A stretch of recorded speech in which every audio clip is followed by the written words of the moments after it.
2020 obviously was a really difficult year for so many people with this pandemic and the thing going around with that, the struggling of our nation with racism, with inequalities in our country, how that's been raised yet again. Um, Talk a little bit about your work, because you're also active in social justice ministries.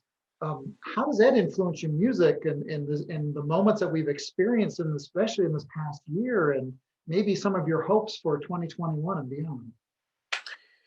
Yeah, I really believe that um, COVID-19, and maybe for the first time ever in all of our lives, we really have come to terms with the fragility, how fragile human life is. And this pandemic came forth, and there were so many unanswered questions. And the thing that it did is it caused us to have to, just for the well-being of our own lives, to move away from each other, to engage with each other from a distance. One of the first phenomena that happened in terms of that distancing is people began to seek out creative ways to fill their time.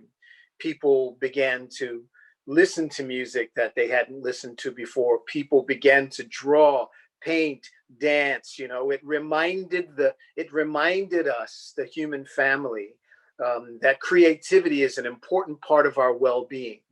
So people began to fill their times, and communities, whole communities. There were these great stories in New York and in Milan, different parts of Italy, where people would stand on their balconies and sing together. So it reawakened the human family to the importance of creativity, and that in our most challenging times, we can create beauty together. I think the other thing that it did is it slowed us down.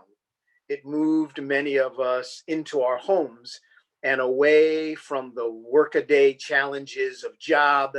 And so it gave us the opportunity to hone in a bit more. And so I think that the occurrences that happened, the death of George Floyd, some of the other atrocities, people, all of us, not just those of us who are most directly challenged and have been for generation after generation, victimized by racism and discrimination. But it also opened the eyes of other folk to say, wait a minute, what's happening? It gave us the opportunity to live into the reality that we've moved away from embracing the fullness of our humanity, all of us. The way that it has impacted me is to recognize that it's important for us to create forums, spaces where we can learn more about each other, where we can more finitely engage again in conversations where we can look into another human being's eyes and see and feel the fullness of their humanity, and not try to categorize them into a space that works and feels comfortable for us. That the gift of life itself, and the gift that I believe has come from this pandemic, is that it has reawakened us to say, here are some things that we need to take a look at in a different way.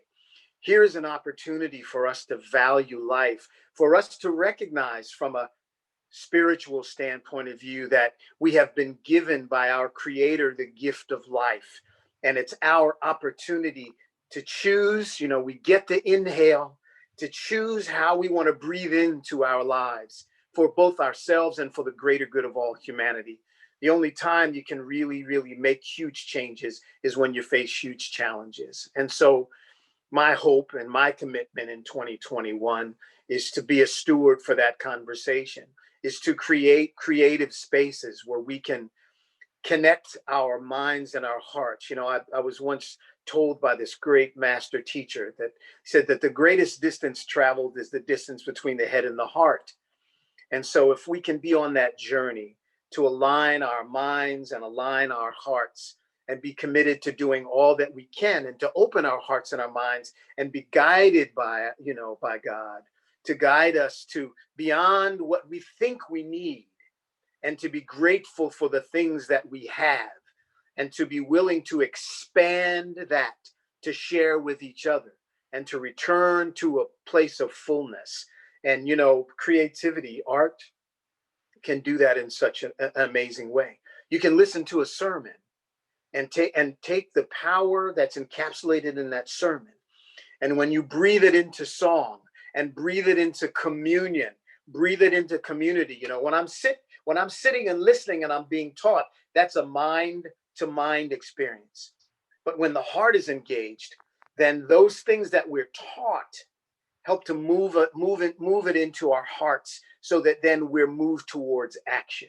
And so my hope is that 2021 will be a year of action, a year of humanity, a year of learning and living into those things that will allow us to move closer to the path of godliness that we're created to be. Fred, that's beautiful. It reminds me of an old saying. John Wesley, who was one of our founders of Methodism, had a real simple saying. He says, do all the good you can, as much as you can, and all the places you can. In other words, we are constantly called to be our best.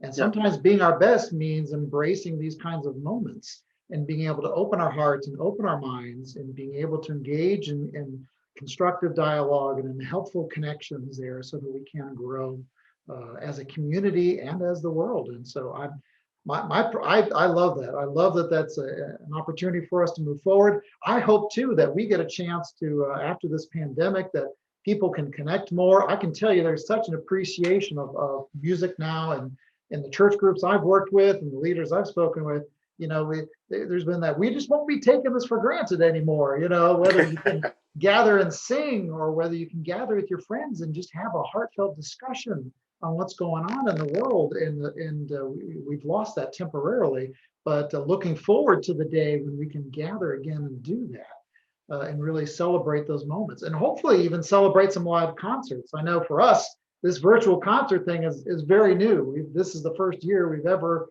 gone virtual for a concert series, and it's a little challenging, but it has been such a blessing, because it's introduced us to amazing people like you, and Tim Conwell's work and his ministry, and just so many others whose music can touch the lives and hearts of people in our communities and throughout the world. And so we just so appreciate you being a part of this with us.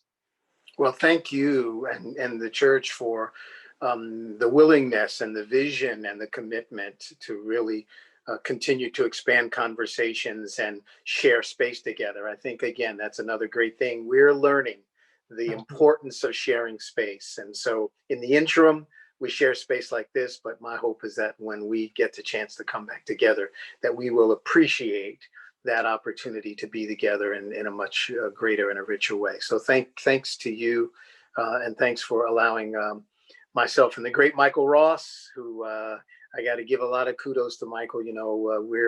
We are brothers from another mother. We just, music, we have watched and created opportunities for people to really, really be united and connected through music. And so I really, really appreciate the opportunity to be able to make music with him. He's a great gentleman and a phenomenal musician. Awesome. Well, thank you. And guys, make sure you don't forget our Jazz in January concert, Sunday, January 17th, 4:00 p.m. Go to our church website. You just go to live.anona.com. We're going to live stream it from there. Fred's going to be there. We're going to also have a couple other local musicians as well that are going to be playing some great music for us. So don't forget, also log into the chat. We've got a great chat space there. You can log in, say hi to us, let us know who you are and where you're from. And we hope to see you all there for that concert. So thank you again to our guest, Fred Johnson. And thank you all for watching this, and we hope to see you at the concert.